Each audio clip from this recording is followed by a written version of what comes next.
Hey, konnichiwa minasan, it's Gray from Wakizashi's Teahouse over in Japan. How you doing? Are you good? Are you Genki? Here we go. It's ready. It's time. Are you ready? I'm not. It's time for the hot new comics of this week. The week it's going to be July the 9th, 2024. Now, this is a big week for comics. There's quite a lot of good releases, especially for indies. It's a great week for indies. But I guess the big release, the big news, the big title is the relaunch, the restart of X-Men. You got X-Men issue 1, Back from the Ashes. See how that goes with the new writing team of Jed McKay and I think Ryan Stegman on pencils with that. I'm delighted because we've got Transformers issue 10, that's coming out as well. Also some great releases from Image. And we've also got Gotham by Gaslight, Kryptonian Age, issue 2 comes out. So yeah, without further ado, let me give you my picks of the week. The ones on my pull list are the ones I want to read. And then at the end, I'll show you the rest of what's coming out. But yeah, just have a quick look at my notes. Check this out. DC have got 12 new releases. Marvel have 19 in the 1 week. And Image have got 11. That's pretty high from them. So yeah. Good, as I say, a good week for indies. Let me know what you think in the comments. I'd love to hear what you're picking up. In case I miss anything, do shout out any really good, interesting indie comics or mainstream ones. As always, thanks so much for watching. Okay, here we go. On my pull list from DC, we have Batman, Gotham by Gaslight, The Kryptonian Age, issue 2, $4.99, written by Andy Diggle with art by Leonardo Fernandez. In this issue, Batman must battle against Talia al Ghul and the League of Shadows. We get an appearance from court magician John Constantine. Also, Professor Adam Strange explores the farthest reaches of the Antarctic. Apparently they're all chasing the lost Kryptonian age of mankind, which has only been rumoured to exist. Is it real? Does it have the ring of truth to it? Find out inside. And on my want to read list from DC is Action Comics issue 1067. This is written by Gail Simone, who returns for a 3-part arc, and it's drawn by artist Eddie Barrows. $4.99, 40 pages. There's a backup story by Rainbow Rowell. But what's the synopsis for the main story? Here we go. Superman fights for 2 worlds. When a massively powerful alien race makes Earth their arena, Superman must stand alone against impossible challenges that threaten locations all around the world and the lives of those he loves. Sounds pretty good. I've not read anything by Gail Simone in, I don't know how long, years. So, I'm open to give this a chance. And I've got to say, I do like the cover. Looking forward to seeing the art by Eddie Barrows. And on my pull list from Marvel is, first of all, The Ultimates issue 2. Written by Dennis Camp, art by Juan Frigeri. This is $4.99 for 28 pages. According to the synopsis, shocking secrets of the Ultimate Universe revealed. Captain America reckons with the Maker's dismantling of nations by visiting the White House. I wonder which president he'll find there. This could lead to a massive brawl between Midas and this young band of freedom fighters. But Midas has been holding a superhuman hostage as a power source. I enjoyed the first issue, I thought it was pretty good, quite hyped for this, so yeah, looking forward to picking this one up. Also on my pull list from Marvel is Get Fury issue 3, written by Garth Ennis with art by Jason Burrows. This is $3.99, so a rare $3.99 comic from Marvel, and I gotta say, I've loved this series so far. It's dark, it's gritty, it's violent, it's surprising at times. It's Garth Ennis, so what do you expect? This is part of the Max series, so that's pretty rare to see that. Punisher Max, I didn't remember that. Nick Fury, captured by the Viet Cong, has been held in the Hanoi Hilton prison. Can Frank Castle get in, get Fury, and get him out of there? And no doubt the big release this week is X-Men issue 1 from Marvel. $5.99 this for 36 pages. It's a relaunch, a new number 1, written by Jed McKay with pencils by Ryan Stegman, inks by JP Mayer. Now, this is not on my pull list because I don't know if it's going to be any good or not, but I definitely want to read this. I'm going to try it out. From the ashes, Krakoa is gone, Orchis has fallen, but the X-Men remain, always. Join new teams Cyclops the leader, Beast, Magneto, Psylocke, Kid Omega, Temper, Magic and Juggernaut as new forces in the world move into position, battling for the destiny and philosophy of the mutant species. Philosophy? Really? I've got to say there is an awesome variant cover of Magic here by John Tyler Christopher. It's a negative space Virgin variant. Can you guess why I like this one? How dare you! Moving on to Image on my pull list, the first choice has to be Transformers issue 10. written by Daniel Warren Johnson with art by Jorge Corona. There's not much of a synopsis for this. Have a look at the cover though, and it says, Shockwave's plan revealed. Can the Autobots recover from the latest loss in time to save everyone? And that's it. The question is, are you reading Transformers? And if not, why not? For someone who's never been a big Transformers fan, I've got to say I wholeheartedly recommend this series. And next from Image is Geiger issue 4, written by Jeff Johns with art by Gary Frank. The clock is ticking down for Geiger. The scheming electrician kidnapped Geiger's best friend. The problem? Standing between Geiger and the electrician is the largest horde of deformed mutant organ people he's ever encountered. The solution? Launch a desperate assault through them, hoping the masses don't completely overwhelm him. Can the nuclear nomad get through them in time? That's a great synopsis, got to say. It's got me excited. I'm enjoying this series very much. It's hard to say which is my favourite of the Ghost Machine titles. It's either this one or Rook, but Redcoat is very close as well. How about you? Which ones are you enjoying the most?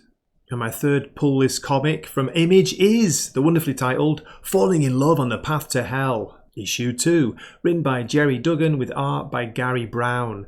This was a surprise last month. This really caught my attention. It was a cover that pulled me in, a bit like this cover. How awesome is this? But yeah, I read it, I really enjoyed it. It's a nice kind of mixture of Shogun-style samurai action and a western.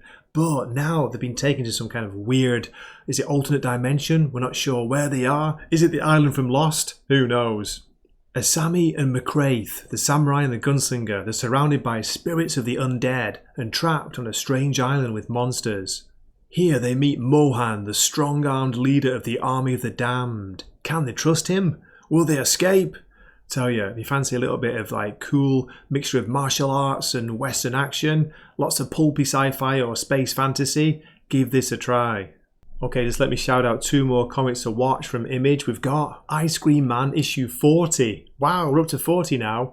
Decompression in a Wreck Part 2. Written by W. Maxwell Prince with art by Martin Morazzo. In the second part of our story, by the way, in brackets it says, you need not read Part 1. 2 truck drivers die in 5 seconds and 28 or so pages. Twilight Zone, Outer Limits, weird, bizarre stuff going on. If you fancy a bit of that, try Ice Cream Man. And then we've got Precious Metal issue 2. Again, this was another one that came out of nowhere for me last month. The art, the psychedelic style, the invention, the weirdness, it really blew me away. So I'm in for issue 2. This is written by Darcy Van Polgeest, art by Ian Bertram here. It's $5.99, but it is a very big comic book, I'll say that. It doesn't have the page count here on the synopsis, but I think it's like 48 pages, something like that. If you're any kind of fan of like psychedelic, cool art, like space fantasy again, give this a look. Bit of a Trad Moore feel to it, if you know that artist. Factions clash over control of the modified child, with devastating consequences as Max confronts a past transgression, pushing him towards a disturbing moment of self-discovery. And on my pull list from Titan Books is the wonderful Savage Sword of Conan, issue 3. The main story is written by Frank Thierry with art by Carrie Nord. We also have the thrilling conclusion of Patch Zurcher's Solomon Kane story, a silent Conan story from writer-artist Alan Quah, a sneak peek of John C. Hocking's novel Conan, City of the Dead, and jaw-dropping covers, as it says here in the synopsis, from Alex Horley, incredible art pin-ups and more. Now this is $6.99, but again it's an oversized and overlong book. Can't remember the page count, but we're talking over 50 pages I'm sure. I think this was meant to be out last week, but it's on the listing for this week now. And the last one I want to shout out is from Dark Horse Comics. It's called Kill All Immortals issue 1, written by Zach Kaplan with art by Fico Ossio. I don't know anything about this, but the cover caught my eye, so let's have a look. This is what the synopsis says. And $3.99 by the way. That's pretty rare from Dark Horse. I thought they were all $4.99 now. Succession meets John Wick with immortal Vikings. 1,000 years ago, Viking explorer Eric the Red and his 4 adult children discovered a mysterious source of immortality. Now, in our modern world, they are an enigmatic billionaire family with a powerful banking empire. But when Eric's only daughter seeks to finally be free from her family's influence, she must be prepared to reveal their supernatural secrets and confront her well-trained siblings in a deadly and epic struggle for power. Get ready for a bloodthirsty immortal fight like no other. Cover looks pretty cool. What do you reckon? Are you interested? There's actually a trailer for this on YouTube. It's pretty cool. If that's the art, it looks very good. And here are the rest of the releases from DC. We have Green Lantern issue 13, Batman and Robin issue 11, that's finishing soon, Absolute Power Task Force 7 issue 1, Batman 89 Echoes issue 3, and then let's go down a row, Death in the Family Robin Lives issue 1, Outsiders issue 9, Sinister Sons issue 6, Looney Tunes issue 279, Tales of the Teen Titans issue 44, that's a facsimile edition, and Primer Clashing Colours issue 1. Then let's switch to Marvel for the rest of their releases. You won't believe this, there's like 21 I think, but 3 of those might be Infinity Comics. I don't know how that works. We have Amazing Spider-Man issue 53. If you're still reading Zeb Wells' run, here's the latest issue. The Avengers issue 16, Daredevil issue 11. I've actually dropped that now. It's a shame. I kind of miss good Daredevil stories. Wolverine Bloodhunt issue 3. Spider-Boy issue 9. Hulk Bloodhunt issue 1. Symbiote Spider-Man 2099 issue 5. Ghost Rider Final Vengeance issue 5. X-Men Heir of Apocalypse issue 3. Now this is listed for this week. I talked about it last week. Union Jack the Ripper Bloodhunt issue 3, which I've read. It was alright.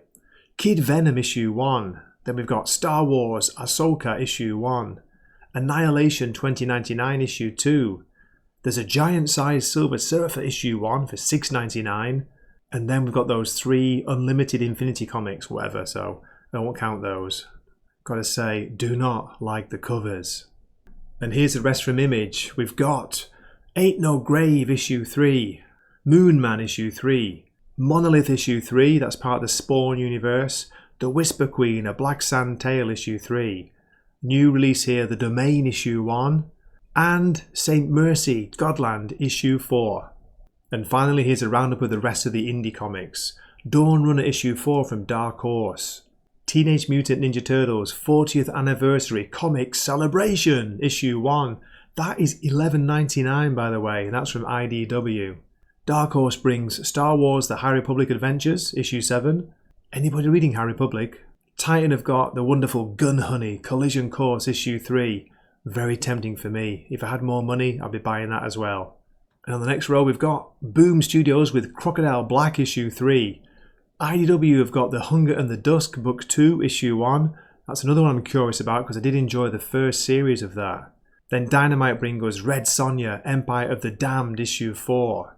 Vault have got Beyond Real issue 5. And then Boom again with Profane issue 2. Dynamite offer Vampirella Dark Reflections issue 2.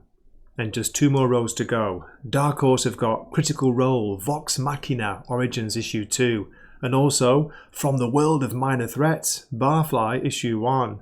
Plus Monsters Are My Business and Business is Bloody issue 4. Now I did enjoy the first reissues of that, so I will be looking out for that. If I can get a review copy, that would be awesome. Critical Role, The Tales of Exandria, Artagan issue 4. If anyone's reading any of the Critical Role comics, do let me know in the comments. I want to know what they're like. Then from Mad Cave, we've got Gatchaman, Galactor, issue 1. Vault offer Slash presents Deathstalker, issue 3. Slash? Is that the guitarist from Guns N' Roses? And the bottom row, IDW with Golgotha, Motor Mountain, issue 4. Boom have got the Armory Wars, Good Apollo, I'm Burning Star 4, volume 2, issue 3. You what, love? Mad Cave bring us Morning Star, issue 4. And also Love Me, A Romance Story, issue 3. And then from Titan we've got Forgotten Runes, Wizard's Cult, issue 5. And finally, IDW have got My Little Pony, Maritime Mysteries, issue 2. Like how come a ghost from space keeps chicken and ham around? You're right.